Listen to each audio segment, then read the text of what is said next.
अच्छा डॉक्टर साहब, एक और सवाल मेरे ज़हन में ये आ रहा है कि बाज़ लोग खड़े होकर पेशाब करते हैं, तो ये है भी गलत। क्या बावजह बीमारी किया जा सकता है ऐसा अमल, और उससे कोई बीमारी ना पैदा हो, या कोई यानी एक हदीस के अंदर है, रसूलुल्लाह सल्लल्लाहु अलैहि वसल्लम ने फरमाया कि पेशाब के छींटों से बचो। तो ये ज़ाहिर अमल है कि इंसान खड़ा होकर पेशाब करेगा, उस पर छींटें पड़ेंगी। लेकिन कोई बीमारी ऐसी है, जैसे अक्सर पैरालाइज पेशेंट होते हैं, तो वो बेचारे बैठ नहीं सकते, उनके लिए क्या तरीक़ाकार है कि वो कैसे जो है ना वो यूरिन पास करें? देखिए, इस्लाम एक बेहतरीन ज़िंदगी गुजारने का तरीका है। बिल्कुल सही। और इस्लाम ने हमें बताया यस्सिरू वला तुअस्सिरू, आसानी पैदा करो, मुश्किल ना बनाओ। बिल्कुल सही। इस्लाम ने ये बताया कि अगर कोई बंदा इस्तेदाद नहीं रखता, ताकत नहीं रखता, क़ुव्वत नहीं रखता, तो उसके लिए अल्लाह ताला ने बहुत सारी रियायत दी है। तो मरीज़ जो हैं वो खड़े होकर भी पेशाब कर सकते हैं, लेट के भी कर सकते हैं, बैठ के भी, उनके लिए कोई हर्ज नहीं है। बिल्कुल सही। अच्छा, दूसरे नंबर पे पेशाब को जो बिला वजह खड़े होके करते हैं, हाँ जी, उनके बारे में प्यारे पैगंबर जनाब मोहम्मद सल्लल्लाहु अलैहि वसल्लम एक मरतबा सफ़र कर रहे थे, तो आपने दो कब्रों को देखा। जी बिल्कुल ठीक। आप सल्लल्लाहु अलैहि वसल्लम उस पर ठहर गए, आपने एक शाख को तोड़ा, उसके दो हिस्से किए, एक टानी एक कब्र पे, दूसरी दूसरे पे रख दी। आप सल्लल्लाहु अलैहि वसल्लम ने फरमाया इन दोनों कब्रों वालों को बहुत मामूली बात पे अजाब हो रहा है। अल्लाह एक पेशाब के छींटों से नहीं बचता था और एक चुगली करता था। अल्लाह। तो ये पेशाब की जो छींटे हैं, इनसे हमें बचना चाहिए। ये इंतहाई वईद की बात है। प्यारे पैगंबर जनाब मोहम्मद सल्लल्लाहु अलैहि वसल्लम ने इससे मना फरमाया, हमें भी इससे बचना चाहिए। खड़े होकर पेशाब बिल्कुल नहीं करना चाहिए। और अगर आप साइंटिफिकली इसको जानना चाहते हैं कि खड़े होकर पेशाब करना कैसा है, ये जो खड़े होकर पेशाब किया जाता है, उसको अगर आप साइंटिफिकली जानना चाहें तो मोहतरम भाई, जब हम बैठते हैं और ख़ास तौर पे हम WC पे बैठ के जब यूरिन पास करते हैं, तो जो हमारी बैली है इस पे हमारी थाइस का जब प्रेशर आता है, जी सही। और हुक्म है कि जब आप पेशाब करो तो अपने पाँव की एड़ी उठा लो। तो जब आप पाँव की एड़ी उठा लोगे तो जो आपका यूरिनरी ब्लैडर है, जो आपका मसाना है, वो उसमें थोड़ा कर्व आ जाएगा।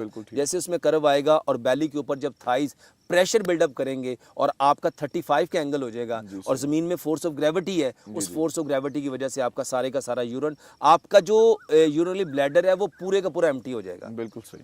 अब जितने लोगों को ख़ास तौर पे UTI की प्रॉब्लम है, जिसको यूरिनरी ट्रैक की इन्फेक्शन कहते हैं, और आज हमारे माशरे में UTI की इन्फेक्शन, और यूरोप में ये इस कदर ज़्यादा है, वल्लाह इतने पेशेंट है यूरोप में। ये यूरिनरी ट्रैक की इन्फेक्शन जो है, उसकी सबसे बड़ी वजह प्यारे पैगंबर जनाब मोहम्मद सल्लल्लाहु अलैहि वसल्लम ने जो स्टूल और यूरिन पास करने का तरीका बताया है, उसको छोड़ना है। बिल्कुल सही। जब से लोगों ने नबी सल्लल्लाहु अलैहि वसल्लम के तरीके को छोड़ दिया, वो प्रॉब्लम में आ गए। यूरोप के लोग ख़ास तौर पे जो UTI, ये जो यूरिनरी ट्रैक की इन्फेक्शन है, उसमें मुब्तला है, उसको चाहिए कि सबसे पहले यूरिन पास करने का तरीका जाने। बिल्कुल सही। जब वो यूरिन बैठ के पास करेंगे, WC पे पास करेंगे, और उनका जो बैली है, उनके थाई जो उसके ऊपर प्रेशर बिल्डअप करेगी, एक पाँव की एड़ी को उठाएंगे, उसका यूरिनरी ब्लैडर पूरा एम्प्टी होगा, और फिर उसको प्रॉपर साफ करना। बिल्कुल सही। प्रॉपर सफाई। अत्तहुरु शत्रुल ईमान, ये ईमान के लिए सफाई शर्त है। और अत्तहुरु निस्फुल ईमान, ये आधा ईमान है। नबी सल्लल्लाहु अलैहि वसल्लम ने फरमाया कि कोई भी इबादत करने से पहले तहारत हासिल करो, बिल्कुल पकीज़गी हासिल करो। जी बिल्कुल। तो अगर हम नबी सल्लल्लाहु अलैहि वसल्लम के तरीके के मुताबिक यूरिन पास करेंगे, स्टूल पास करेंगे, तो अब यकीन मानिए ये जितनी प्रॉब्लम है, और ख़ास तौर पे ये जो फेस्टूला की प्रॉब्लम है, अब तो आप हैरान होंगे, सिर्फ एनल फेस्टूला नहीं, अब तो विजाइनल फेस्टूला आम हो रहा है। मेरे पास ऐसे पेशेंट्स आए जिनको विजाइनल फेस्टूला है, और उसकी सबसे बड़ी वजह यह है कि उन्होंने नबी सल्लल्लाहु अलैहि वसल्लम के तरीके को छोड़ दिया। जो कम्बोर्ड पे बैठ के यूरिन पास कर रहा है, अब उसका यूरिन तो पहले फर्स्ट ऑफ ऑल तो उसका ब्लैडर एम्प्टी नहीं होगा जी, ठीक। और जब वो एम्प्टी नहीं, अच्छा उसके ऊपर प्रेशर वो किस तरह से देगा? जब आप ज़मीन पे WC पे बैठ के आप यूरिन पास करते हैं, तो आपके बैली के ऊपर जब आपके थाइस प्रेशर बिल्डअप करते हैं, तो आपका जो यूरिनरी ब्लैडर है वो ऑटोमेटिकली, क्योंकि वहाँ 35 का जो एंगल है, वो आपके सारे के सारे यूरिन को पास कर देता है। हमें भी चाहिए, अगर आप लोग फेस्टूला से बचना चाहते हो, चाहे एनल फेस्टूला है चाहे विजाइनल फेस्टूला है, अगर आप उससे बचना चाहते हो, तो उसका सबसे बेहतरीन तरीका ये है कि नबी सल्लल्लाहु अलैहि वसल्लम के तरीके के मुताबिक यूरिन और स्टूल पास किया जाए।